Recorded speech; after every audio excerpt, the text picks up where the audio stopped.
Boa noite. Boa noite, pessoal. Desta vez nós estamos aqui no nosso programa, né? De semanal, de toda quarta-feira. E infelizmente dessa vez não é ao vivo, Um pouco diferente. porque tivemos um problema técnico com a nossa internet e não está fornecendo dados suficientes para fazer o programa ao vivo. Mas estamos gravando, vamos subir o vídeo com toda a qualidade possível.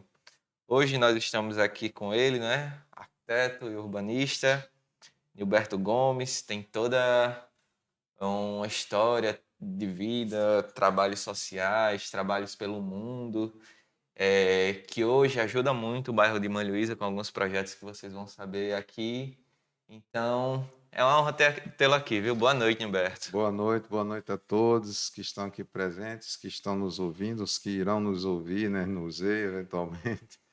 É uma satisfação estar aqui com vocês e participar aqui desse podcast com vocês. É muito bacana ter você aqui, né? Se você puder fazer um breve resumo a respeito de você, quem é Nilberto? Aí depois a gente vai esticando mais a corda, né? Tá Para as certo, pessoas vamos lá, conhecerem. vamos começando, né? Eu sou aqui originário, enfim, nascido aqui em Natal mesmo. Estudei por aqui, estudei no Colégio Salesiano, né? Onde fui aluno do Padre Sabino, que é bem conhecido aqui na comunidade. Me formei em arquitetura e urbanismo. Estudei também durante essa graduação, durante esse período, em outros estados, em Goiânia, que tinha uma universidade de arquitetura muito boa, muito referenciada à época. Passei por Brasília também, mas concluí aqui na Universidade Federal e depois fui para a Europa para estudar e trabalhar com arquitetura na Europa. Que bacana, né? Eu tenho muito essa vontade de viajar pelo mundo. Não, Confesso. vocês ainda vão viajar muito, com certeza. Hoje em dia o mundo está bem menor, as possibilidades são muito maiores para quem tem esse desejo, né? E, enfim, que tem esse objetivo de alargar um pouco mais os horizontes, de conhecer outras culturas e de se aproximar de outros conhecimentos também. É muita tradição aqui do nosso podcast nós fazermos ao início do programa esse comparativo. Como era a sua vida, sua infância, sua juventude naquele tempo, logo ali no início pelos anos 80, né? Ali, Sim. nesse período. E como é hoje? Você vê algum comparativo, alguma diferença? Vamos começar, vamos falar assim, conduzir essa comparação falando da cidade, não é? Sim. Eu diria assim que a cidade era bem menor, né? Mas os problemas que nós tínhamos lá naquela época são praticamente os mesmos que nós temos hoje. Então, alguns deles até se agravaram, né? Uhum. A vida, lógico, era muito mais amena, é próprio de uma cidade menor, menos populosa, você ter uma aproximação maior da população e esses problemas existentes serem menos graves, né, naquele momento, né? Uhum. Grave, claro, para quem está olhando de fora, né? Porque para, por exemplo, a população menos favorecida à época, ela sofria tanto quanto a que tem essa condição hoje. Mas a cidade era menos, digamos assim, agressiva, né? Uhum. Inclusive em termos de meio ambiente, né? Ela era menos impactada pelo seu conjunto construído, A né? cidade era mais verde. Era mais verde, mais ventilada. A gente tem essa tendência de olhar assim para o passado com uma certa nostalgia, achando sempre que o passado era melhor, né? Uhum. Mas não é isso. Não é que o passado seja melhor, obrigatoriamente melhor. O presente também é muito bom. A questão é que nas nossas referências, os nossos laços, digamos assim, com a própria cidade eram mais próximos, né? Então, à Uhum. medida que a cidade vai crescendo, isso vai se diluindo um pouco. Mas eu não sou muito desses assim, ai, como era bom, ai, como era. Não, bom é agora, é o que a gente está fazendo aqui agora, vivendo aqui agora, porque você tem que ter o seu olhar voltado sempre para o que você pode achar de bom em qualquer uma situação. Aham. Por pior que seja a situação, você sempre deve tentar extrair alguma coisa positiva dela, porque se você só olha para o lado ruim, aí a sua vida fica ruim, né? Tá entendendo? Aham. É mais ou menos por aí, assim.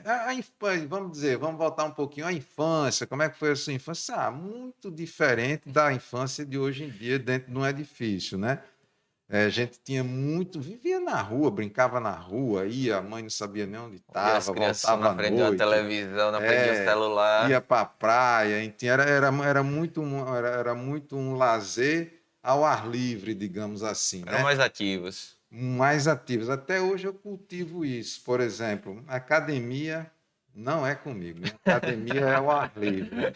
É andar de bicicleta, é surfar, é fazer alguma atividade fora de casa, digamos assim, Sim, né? sim. Então são essas diferenças, mas não é que as crianças de hoje ou já os adolescentes de hoje não aproveitem como nós aproveitamos. Eles aproveitam de uma De uma maneira maneira diferente, diferente. né?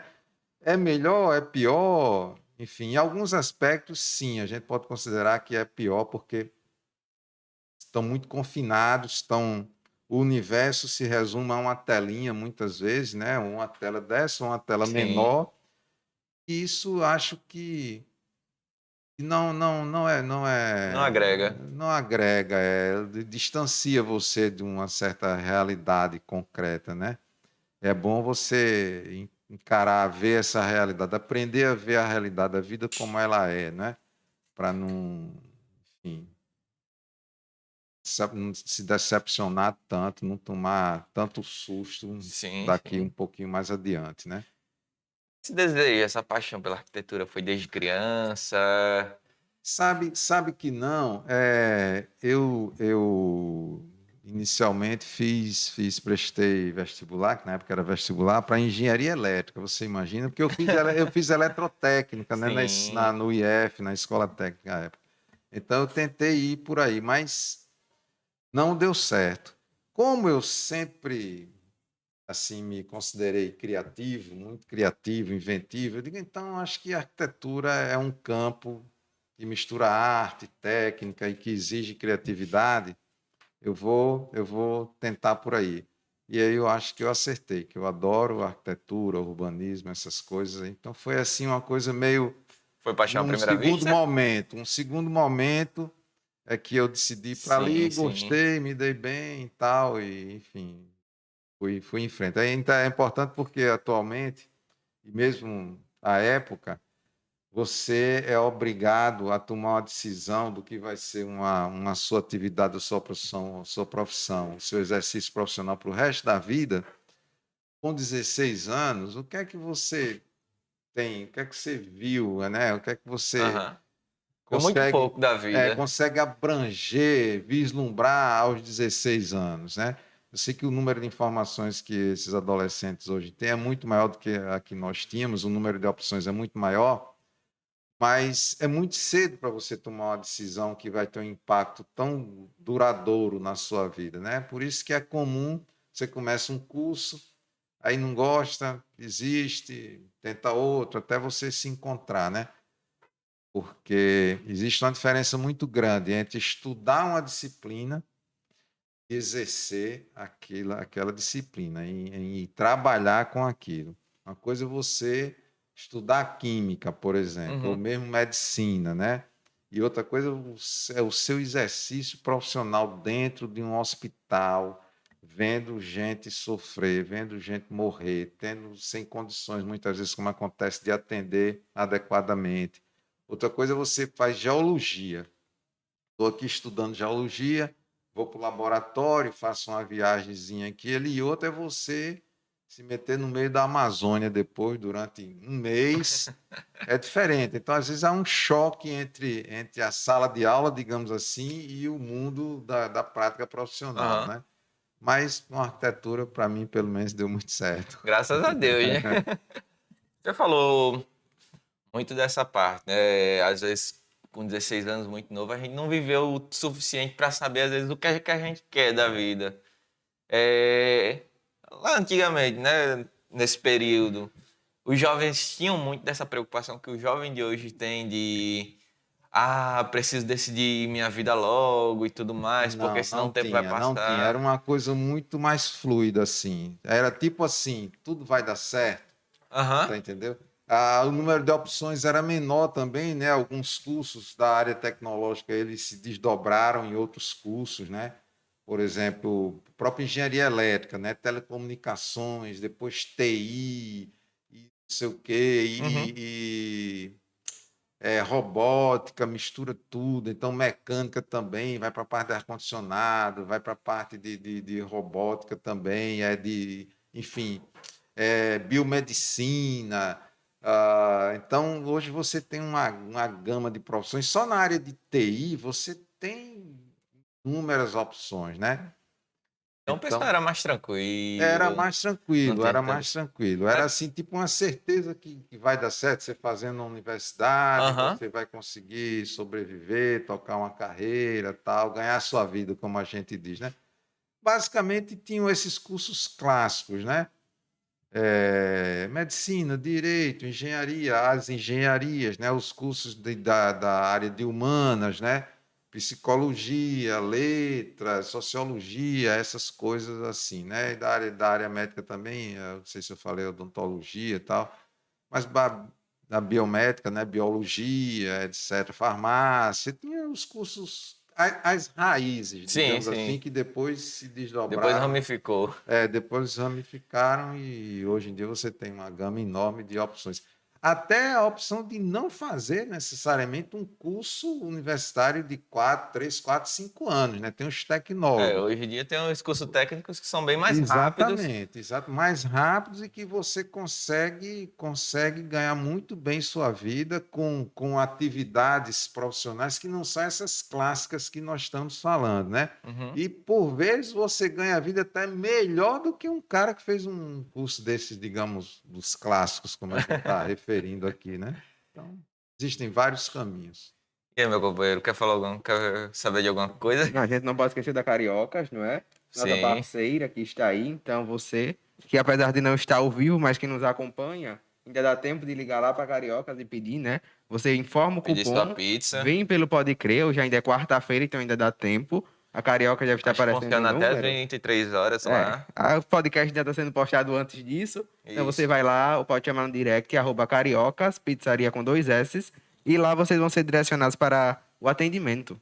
Isso aí, viu? Peça pizza, pizza do bairro, de qualidade, a melhor da região, não é? Sim. Da Zona Leste, como diz Da Manuel. Zona Leste, como diz Manuel. Então peça sua pizza, viu? Aproveite. Hoje são 2 de fevereiro de Sim. 2022, tantos 12. Então, aproveite, válido até hoje, viu? Esse cupom Vim pelo Pode Crer. 10% de desconto na sua pizza, viu? Voltando, né? Sim. E aí, meu companheiro? E Humberto, para você, como foi você chegar até a vice-presidência da IAB, Do IABRN, né? IABRN. Como foi essa trajetória que você passou por tudo isso pelo urbanismo, pela arquitetura, até você conquistar a vice-presidência? É. Pois é, eu sempre fui um militante, assim, né? Eu sempre fui antenado a participar de alguma maneira onde eu estivesse para tentar fazer com que as coisas melhorassem. Então, por exemplo, eu sou um dos fundadores do Centro Acadêmico de Arquitetura.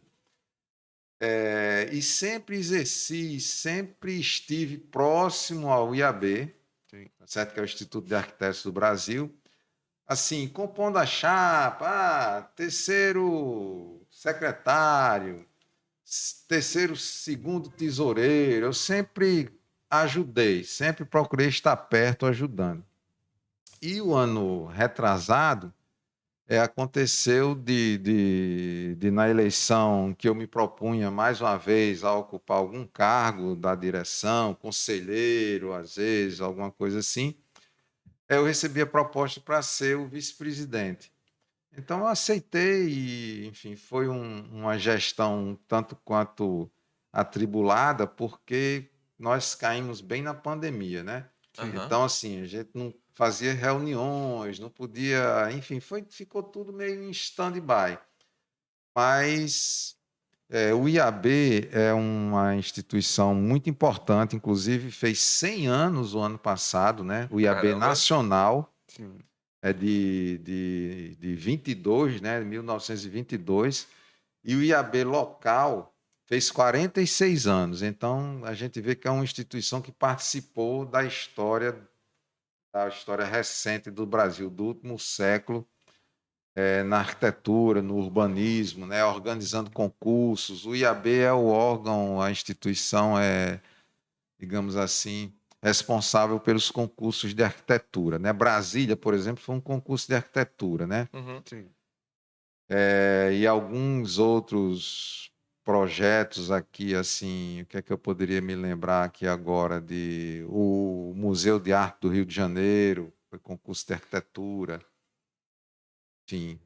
É importante que os municípios, os estados e tal promovam esses concursos, porque é uma ocasião, uma oportunidade de você juntar várias ideias, né, várias boas ideias, colocar vários profissionais qualificados pensando sobre um determinado problema. Então você vai ter uma qualidade maior, você vai ter a oportunidade de escolher o melhor entre aqueles projetos, Uhum. aquelas ideias, né? Isso ganha, a cidade ganha com isso sempre. O IAB teve é, atuou de alguma forma nessa nova proposta do plano diretor? Muito, muito distante. Os arquitetos atuaram, mas o IAB não teve uma atuação tão forte como em vezes anteriores. Mas Uhum. os arquitetos do sindicato, do próprio IAB e do CAU, que é o Conselho de Arquitetura e Urbanismo, juntamente com grupos de arquitetos da universidade, tiveram uma participação nesse plano, tentando evitar Alguns algumas coisas que nós exageros. entendemos que não são boas para a cidade. Uhum. Bacana, né? É, é interessante saber que tem aqui É, instituto e tudo mais, que as pessoas atuam, fazem esses concursos, né? Sim. O RN é bem rico em arquitetos? sim, sim, nós temos arquitetos, grandes arquitetos, né? Temos uma tradição assim de arquitetura moderna que veio dos anos 50, 60, cujos exemplares, né, que nós tínhamos ainda, muitas casas aqui em Tirol-Petrópolis, a grande maioria já foi Uhum. desfigurado, às vezes derrubada mesmo, mas em termos de nome de arquitetura, por exemplo, nós tínhamos foram nossos professores Marconi Grevino, João Maurício, Sim. Moacir Gomes, Moacir Maia. Eles fizeram grandes projetos e atualmente nós temos arquitetos de muita qualidade, muita competência aqui. Um número bom. O Rio Grande do Norte não perde assim Não perde para para os outros nenhum outro estados. estado assim. O que faz a diferença, assim, é o contexto que você atua aqui, ele é mais reduzido, né? Então, você atuar em São Paulo, por exemplo, ou em Recife, em cidades e estados que têm uma pujança maior, faz diferença, você produz mais. Uhum. Você pode ver muitos bons exemplares de arquitetura na cidade, tanto produzidos por arquitetos locais, como produzidos por alguns arquitetos de outros estados, né? E até internacionais, né? No caso do Arena do Morro e do Arena das Dunas, né? Não são arquitetos daqui. E eu diria assim que um bom local para você apreciar uma boa arquitetura é o campus universitário. Tem muita coisa interessante ali. O próprio prédio da reitoria, aquela capela de João Maurício ali logo no início, que você vê ela lá no alto. Tem muita coisa interessante É bem na icônico, né? O cidade. prédio da reitoria, aquele lá, é o Tem um lago? espelho Isso, d'água, isso. é bem Acho legal muito aquilo. bacana lá. É, hoje você trabalha na UFRN, né? Sim, sim, eu sou servidor da UFRN. Fiz alguns projetos lá, né, também. Faço atualmente alguns projetos. Aquele prédio do CETEC, não sei se vocês conhecem o campus O universitário, de aquele prédio, engenharia? sim, o Sim, prédio da sei qual engenharia, é. prédio curvo, assim, Aham. tal, aquele projeto meu junto com alguns outros professores da arquitetura, Ah, que bacana. ampliação da educação física também, e alguns outros projetos, o campo de futebol, o projeto de reforma do campo de futebol, da pista de atletismo, né? E alguns outros projetos ali que ainda não saíram do papel, mas eu espero que saiam brevemente. Bacana. Lucas? E o projeto social que está havendo aqui em Mãe Luísa, não é que é o projeto que é a reforma de algumas casas de algumas pessoas com deficiência, alguns Isso. idosos, que estão melhorando a vida, a qualidade de vida dessas pessoas em sua casa, não é? A locomoção, inclusive tem algumas pessoas que caíam muito, porque o Isso. banheiro às vezes era embaixo, era em cima, passava por escadas. E como é a atuação, como foi ganhar a licitação e está atuando nesse Olha, trabalho? isso aí é o projeto, você está falando do projeto Mãe Luísa Acessível, né? Uhum. Que é um projeto de ATIS. ATIS é uma siglazinha que representa Assistência Técnica à Habitação de Interesse Social. O que é que cai dentro dessa cestinha da habitação social? Todas as habitações daquelas famílias que ganham menos de 3 salários mínimos, né? Então, assim, uma média de abaixo de 3 salários mínimos, digamos assim. Que coincide, logicamente, com as populações, com os residentes dos bairros populares. E o ATIS é uma lei federal, a Lei 11.888 de 2000 e já tem 10 anos, então é de 2012. 2012, né? É 2008, tem mais de 2008. 10 anos, 2008. 12 anos. Então, essa lei é uma lei federal que permite com que estados e municípios recorram ao ente federal, que é obrigado a anualmente destinar verbas para que essa população de baixa renda tenha acesso ao profissional arquiteto ou engenheiro. Veja só como essa lei é importante.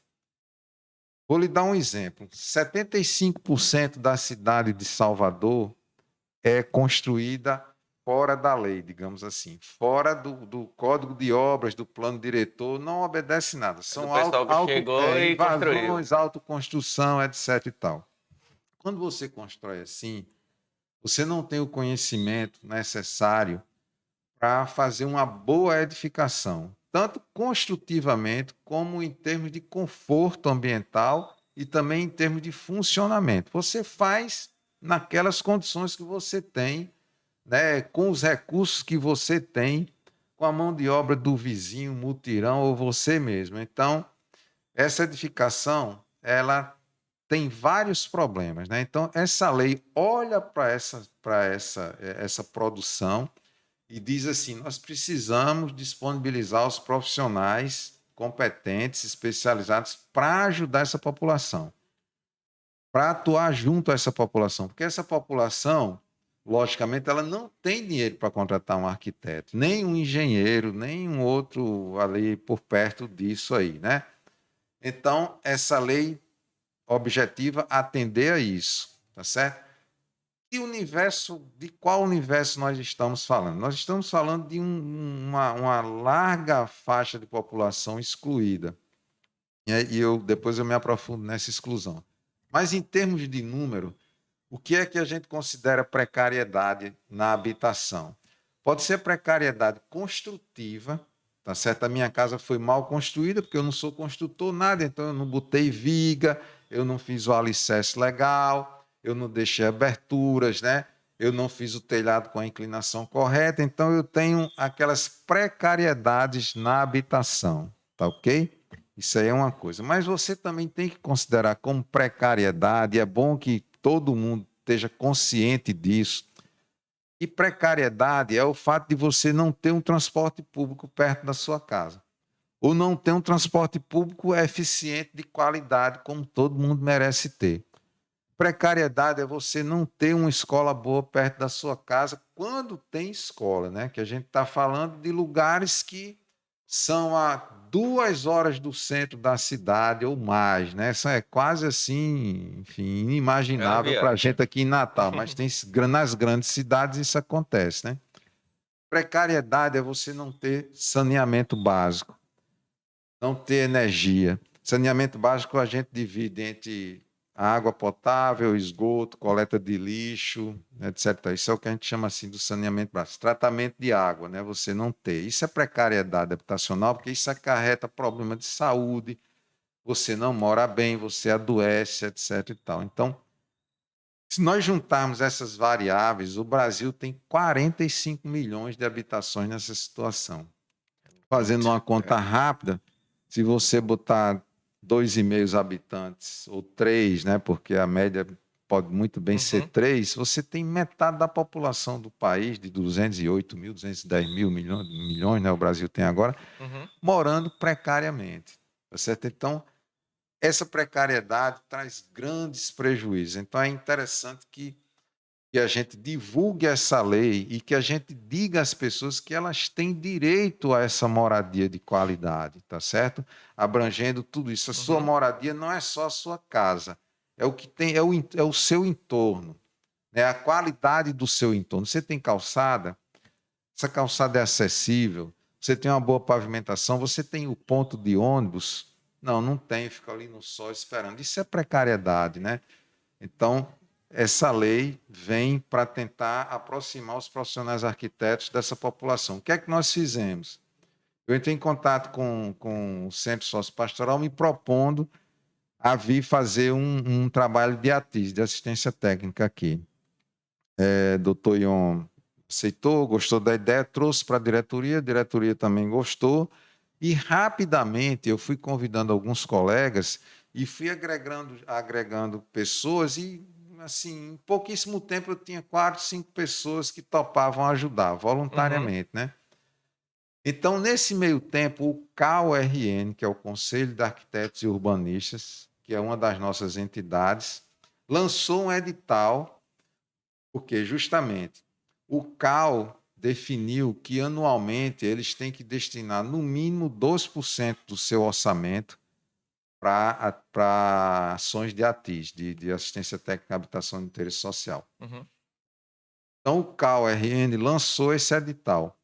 Foi uma grande coincidência, as coisas foram confluindo assim para dar certo. Nós participamos, ganhamos, e o edital destina dinheiro para você fazer o projeto, diagnóstico, projeto de instalações, etc., e executar as obras.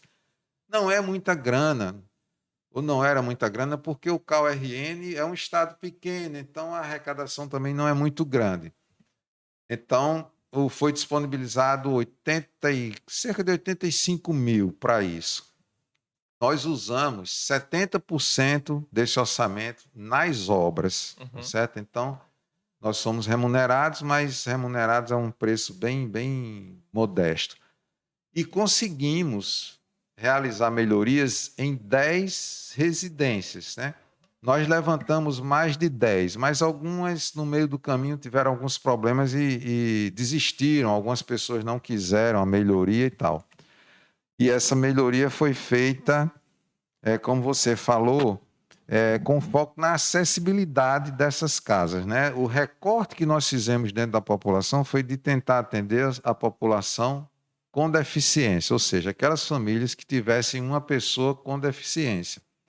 Porque nós entendemos que se nós, entre aspas, assim, os normais, que temos mobilidades, que somos videntes, que não temos problemas motores, nem mobilidade reduzida, nenhum outro tipo de deficiência, nós já enfrentamos na situação de um bairro popular grandes dificuldades, né, para suplantar essas precariedades. Imagina uma pessoa que tem a mobilidade reduzida numa casa que não foi pensada para isso. Ele era uma pessoa que não tinha aquele problema e de repente foi acometido de algum problema, aí o banheiro não é adaptado, as portas não deixam ele passar, tem batente dentro de casa. E dentro desse universo de pessoas com deficiência existem casos e casos e casos e casos, né? Com a mobilidade maior ou menor, com a dificuldade maior ou menor de locomoção. Então, esse foi o nosso universo. Então, num esforço grande, com a colaboração aqui do Centro Sociopastoral, que indicou as famílias e que nos deu apoio aqui, com a colaboração do posto de saúde ali da Aparecida, que a diretora Rosa abraçou o projeto, num primeiro momento, de uma forma um tanto quanto assim cética, né? Porque é tanta gente que chega prometendo, nós já ouvimos tantas promessas, né? É E fácil. que não se realizam, não se concretizam, que ela disse, Gilberto, depois, né? Assim, Beto, quando vocês chegaram aqui, eu olhei assim, se eu não acho que não acreditava muito não que isso fosse sair, porque era um período muito curto. Nós Uhum. tivemos 45 dias praticamente para fazer isso e foi correria mesmo. Mas por causa do edital, que só permitia esse Era período? 2 meses, o edital se dava em 2 meses. Sim. Assim, os 15 primeiros dias foram aquelas coisas burocráticas, embora a gente já tivesse começado o trabalho, Uhum. mesmo antes de ganhar o edital, a gente já tinha começado o trabalho, então isso ajudou um pouco. Aí foi o centro sócio e o posto de Aparecida que indicou as Que pessoas indicaram que as famílias. É sim, porque, como nós não somos da não comunidade, tinha vocês conhecimento. aqui é que sabem, sobretudo o posto de saúde, é que visita todo mundo, né? Uhum. Aquela comunidade e tal. Eles sabem quem tem problema, onde tem uma pessoa cadeirante, onde não tem. Então, eles nos levavam até lá, a gente tinha os primeiros contato com essa família. E aí passava aquela fase, né, de fazer o diagnóstico, o levantamento, o projeto, discutir com as pessoas, de uma forma que a pessoa entendesse o que a gente estava querendo fazer e entendesse que aquelas intervenções que a gente estava propondo trariam melhorias a ela, né? Muitos banheiros não tinham iluminação, não tinham nenhum tipo de abertura. Caramba. Pois é, então a gente colocou cobogó, aumentou a porta, por exemplo, né? A grande maioria dos banheiros não tinha iluminação Uhum. direta, e quando eu digo não tem iluminação, não tem ventilação, né?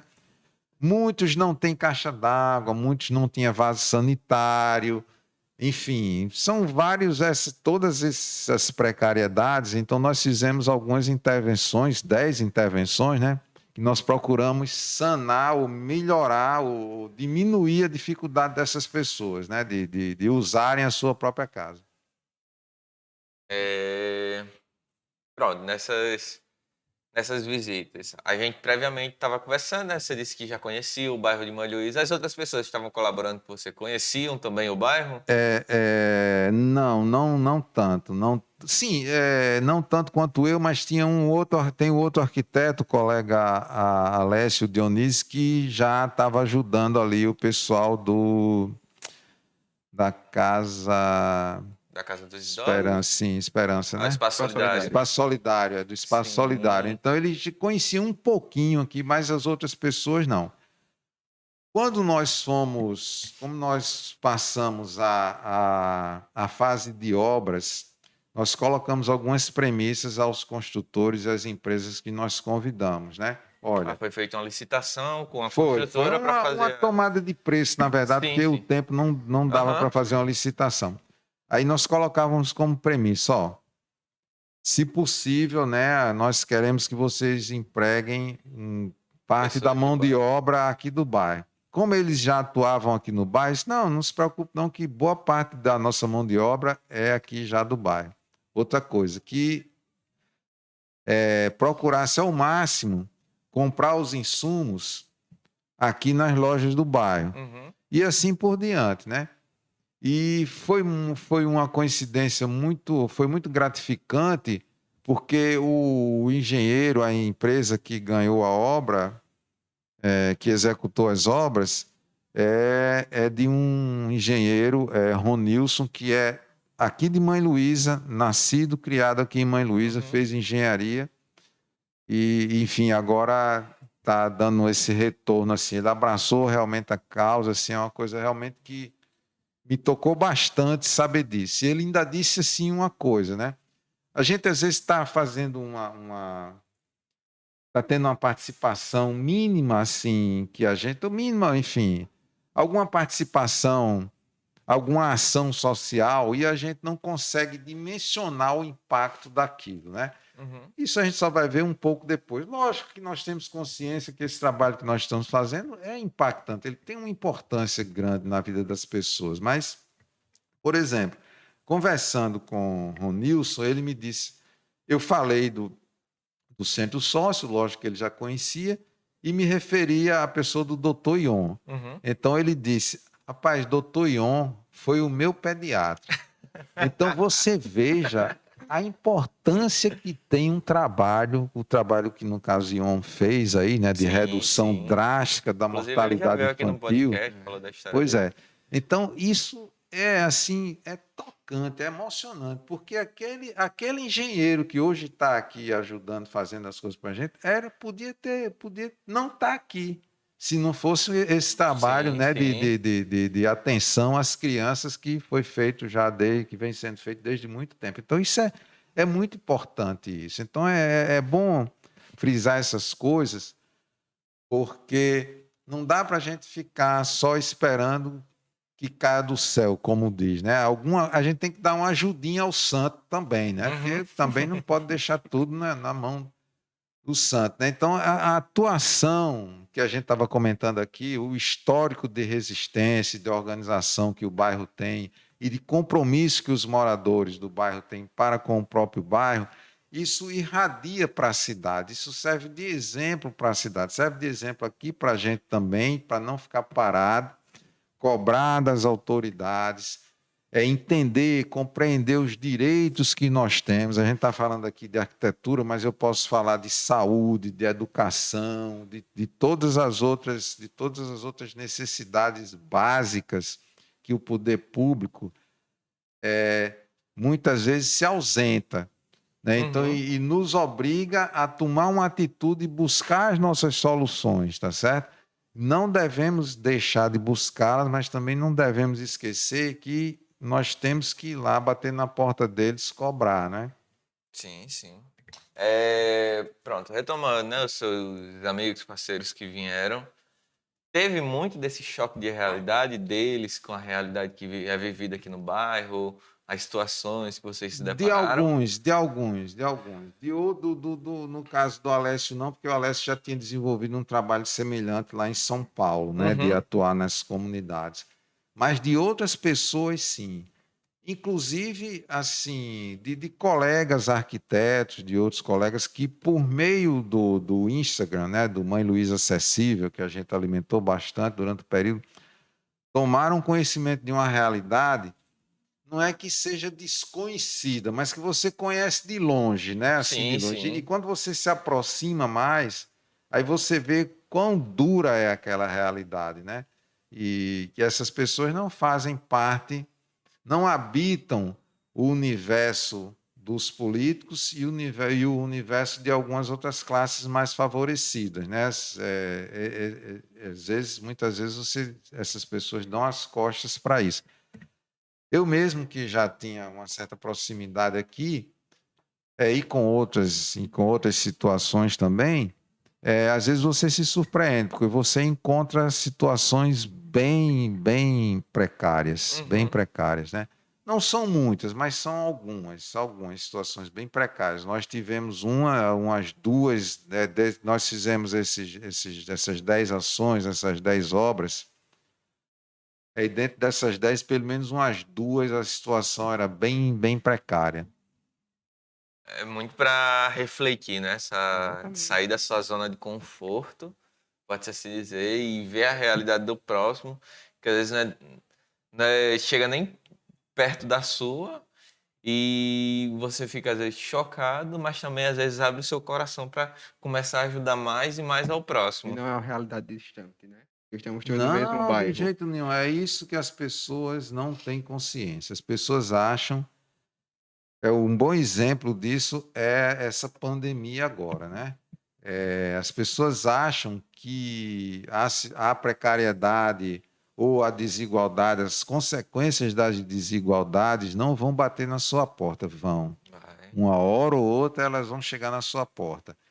A pandemia atualmente é um exemplo disso, né? A Europa toda vacinada, vamos dizer assim, né? De maneira geral, muita gente vacinada, América do Sul também, Brasil também, tal. A África. A África é um continente quando eu morava na Europa, alguns críticos diziam que a África era assim considerada, não é nem irrelevante, era desnecessária. Então Caramba, a África ficou lá ficou de lado. atrás, produz ali uma cepazinha, uma nova versão do vírus, vem bater aonde?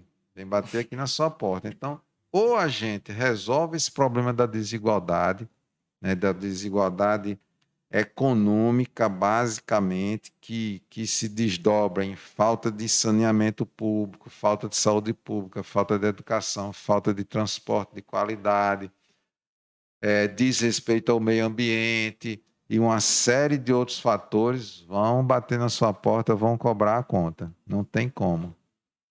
E aí, Luquita? E sobre esse trabalho que você faz no bairro, quando você ouve essa intervenção de você e seus colegas, é gratificante você ver quando a pessoa diz muito obrigado, eu não tinha condições e vocês chegaram.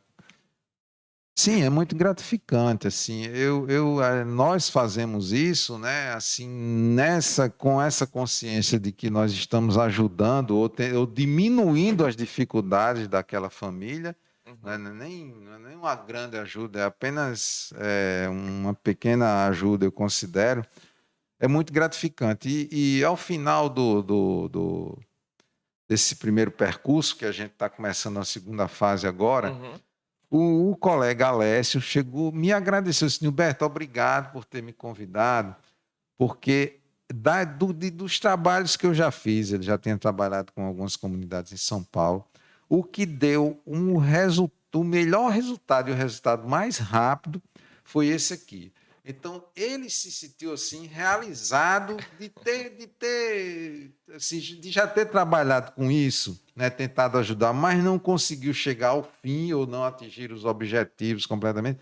E nesse aqui, rapidamente, como eu tinha falado, foi uma conjunção de coisas, tudo ia dando certo, tudo foi dando certo, tá entendendo? E ele se sentiu assim, ufa, finalmente a gente conseguiu bater na porta das pessoas, dizer vamos fazer isso e aquilo, porque de qualquer maneira não deixa de ser uma promessa, mesmo a Sim, gente tendo a sim. segurança de que a gente tinha grana para fazer, tinha disposição para fazer, tinha os profissionais, muita coisa pode dar errada no meio. Como deu, mas no final deu tudo certo. Nós conseguimos fazer as 10, né? Isso foi muito importante. Isso nos dá fôlego, nos deu fôlego para, durante esse percurso, participarmos do edital nacional do CAU-BR, do Conselho de Arquitetos e Urbanistas BR, também para TIS, e ganhamos. E é isso que nos permite agora voltar, não mais com 10, mas com 20 casas, mas numa situação um pouco diferente. O edital do CAL só dá dinheiro para fazer o projeto, tá certo?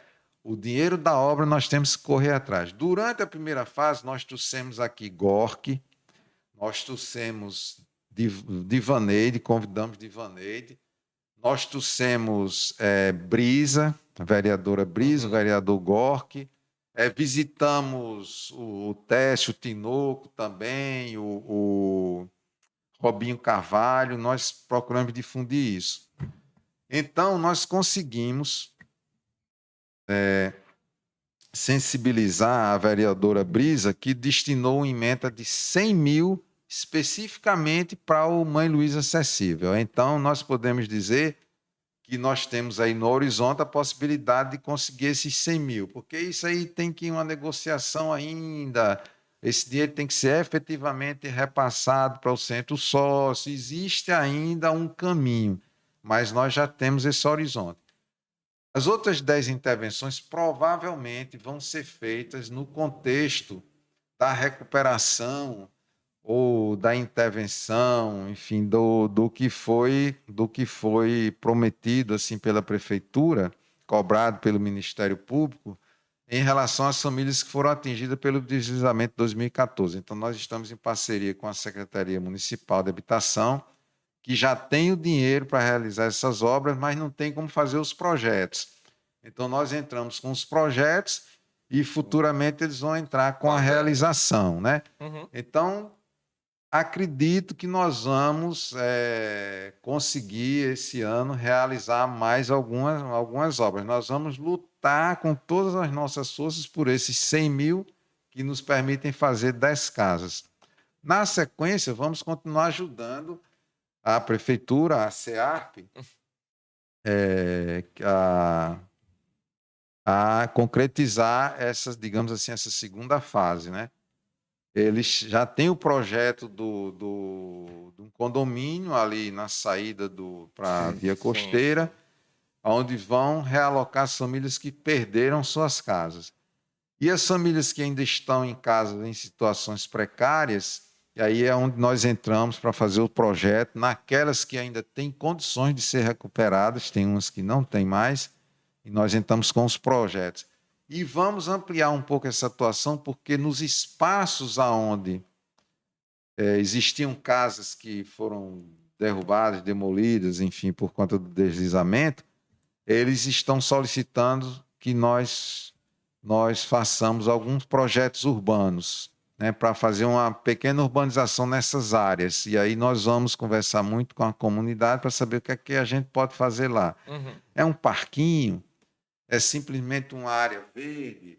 Será que a gente pode botar algum equipamento público lá? Uma mini biblioteca, uma mini creche? Não sei. A comunidade vai dizer o que é que ela quer. Talvez espaço verde, né? Porque o bairro, de uma maneira geral, tem uma carência desses espaços, né? É muito, Muita casa, uma em cima da outra. muito adensado construtivamente, né? Uhum. Então, o cenário aí para esse ano é mais ou menos esse. Coisa boa, né? Que mais famílias vão ser contempladas com com a Projeto, né? continuidade do projeto, né? E para, enfim, divulgar a lei e o projeto e a necessidade de a gente prover, do Estado prover habitação digna para todo mundo, para toda essa população, nós vamos também fazer uma audiência pública, Uhum. vamos fazer visitas periódicas, trazer alunos profissionais de outros estados ou enfim, daqui mesmo, para dar uma voltinha, visitar aqui o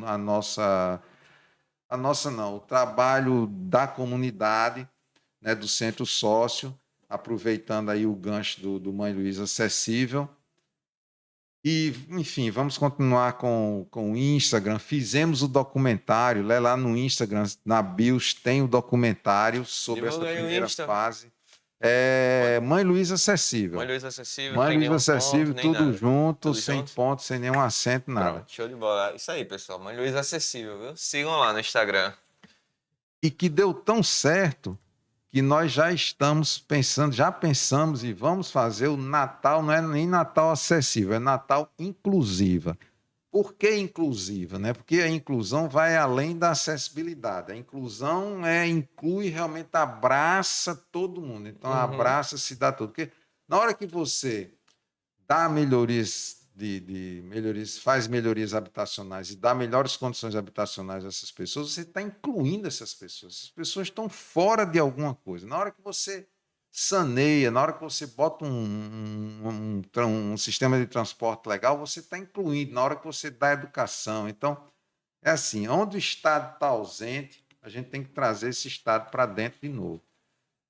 Tentar ajudar da melhor maneira possível, mas sempre tocando nesse assunto. Isso é a obrigação do Estado. Nós temos que cobrar dele. Nós temos que contribuir, mas temos que cobrar também. Então, a gente sonha aí com esse Natal Inclusiva e estender esse trabalho para outros bairros, né? Se Deus quiser, vai dar certo, né? E aí, Lucas? Você ainda sente falta de políticas públicas para acessibilidade, para a inclusão de pessoas, ou sobre esses projetos da parte de governo e tudo mais, ou você acha que está bom e é só ajeitar? Não está bom. Quando eu vou começar a falar de Natal, sobre as qualidades, enfim, urbanisticamente, sobre a cidade, né? Começa a se discutir, né? O plano diretor, área isso, área aquilo, verticaliza, não verticaliza, faz isso, tem condições de infraestrutura, tem isso, aquilo. Eu digo, ó, vamos começar sobre Natal? Vamos. Então vamos botar a régua em que altura? Eu vou botar a minha régua. Natal não tem calçada. Calçada, você sai de casa, você não tem calçada em Natal. Pode andar nos melhores bairros de Natal, as calçadas não são acessíveis, não tem qualidade. Então, a régua, o sarrafo começa aí no chão. Natal ficou tão para trás das capitais vizinhas, embora Natal tenha sido pioneira numa lei de acessibilidade do município. Durante a gestão de Aldo Tinoco, se eu não me engano, em 92, Natal teve a primeira lei. Uma leizinha simples, mas era uma lei que já olhava para isso, para a lei de acessibilidade, né? Depois disso, a coisa evoluiu muito E a cidade não acompanhou. Nós não temos uma cidade acessível. E a gente está falando aqui da acessibilidade física, né? Essa que eu vou para a rua andar, descer uma calçada, subir um batente, tem rampa, não tem. E da acessibilidade comunicacional, por exemplo. E diversas outras situações de acessibilidade que nós não temos. Então, nós temos um trabalho gigante para fazer. Eu sou um dos responsáveis, ou melhor, eu sou representante da Superintendência de Infraestrutura da Universidade Federal na Secretaria de Inclusão e Acessibilidade, que antigamente era CAENA, Comissão Permanente de Assistência a Pessoas com Necessidades Especiais. Dentro do campus, se a gente pegar um universo menor, né, o campus universitário, muito já foi feito, um esforço enorme foi feito nessas últimas gestões para prover o campus de acessibilidade. Então, o campus central da Universidade Federal pode ser um exemplo nesse sentido aí, embora nós ainda tenhamos muito a fazer. Se você trouxer isso para a escala da cidade, aí você tem uma ideia da dimensão do problema, né? É muito grande, não existe política de acessibilidade efetiva, não existe, do município não existe. Certo? É um problema enorme isso. Antes de encerrar, né, falar mais uma vez da nossa promoção. Ainda dá tempo, né? Funciona até as 23 horas, a Cariocas. Então, aproveite para comprar sua pizza, né? Uma pizza do bairro, produto de qualidade. Usando o cupom Vim pelo Pode Crer, você manda mensagem para ele pelo número de WhatsApp que está aparecendo na sua tela e pede a sua pizza para aproveitar escutando, seja Também, escutando, sim. seja assistindo o nosso podcast, né? Antes de encerrar, eu tenho uma última pergunta. Pois não. Você estava comentando sobre o plano diretor, é justamente sobre isso. Foi aprovado, né? Vai chegar para as mãos do prefeito o projeto agora. E eu estava dando uma lida, né? Que passou-se em alguns bairros, os prédios vão passar de 30, vão poder alcançar até 46 andares, não é? 140 metros, se eu não me engano, né? Dividindo por 3, daí... Aqui na área de Areia Preta, vai poder se construir até 20 andares, não é? Veja só, isso é um dos pontos cruciais, um dos maiores problemas aí que eu vejo nesse novo plano diretor, né? Porque não foi uma revisão, foi um novo plano. Uhum. Uma das joias de Natal é a sua paisagem.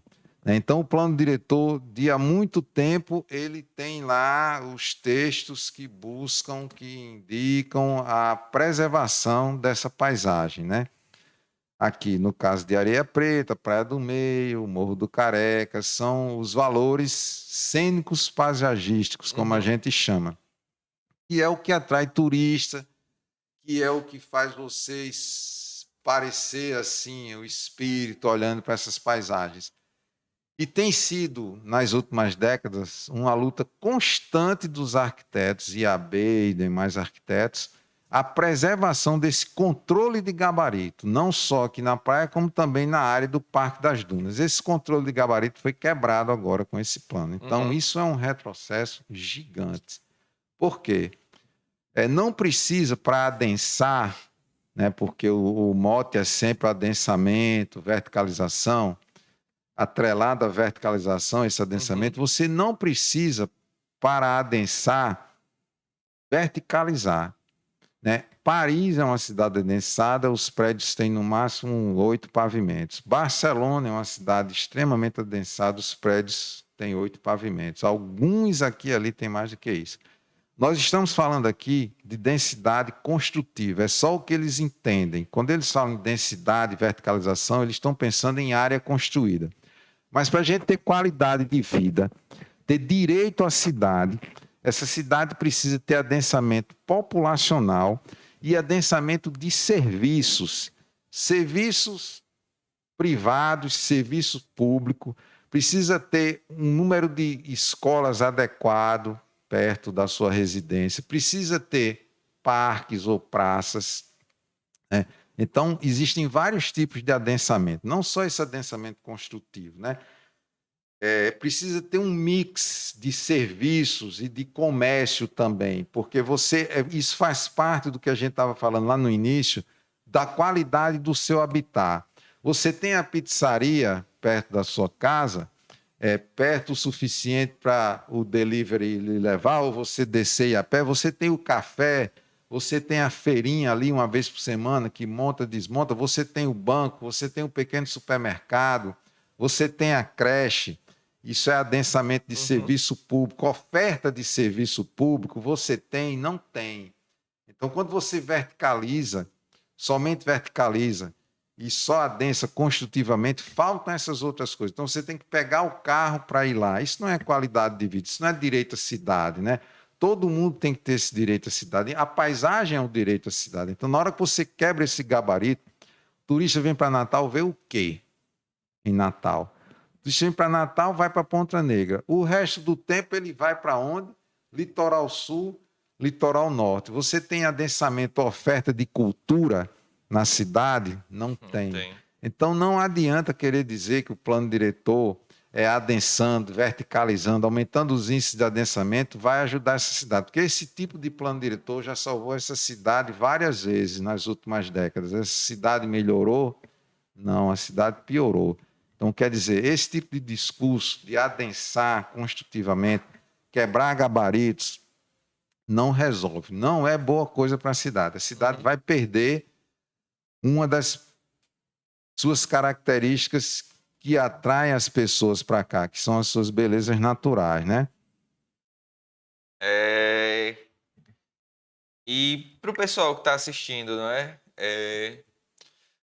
Principalmente aqui do bairro, falando aqui para o pessoal do bairro, porque agora aqui em Areia Preta, para quem não sabe, é aquela parte da escadaria nova, né? Ali, aquela parte de baixo da Guanabara, tudo aquilo ali é considerado Areia Preta.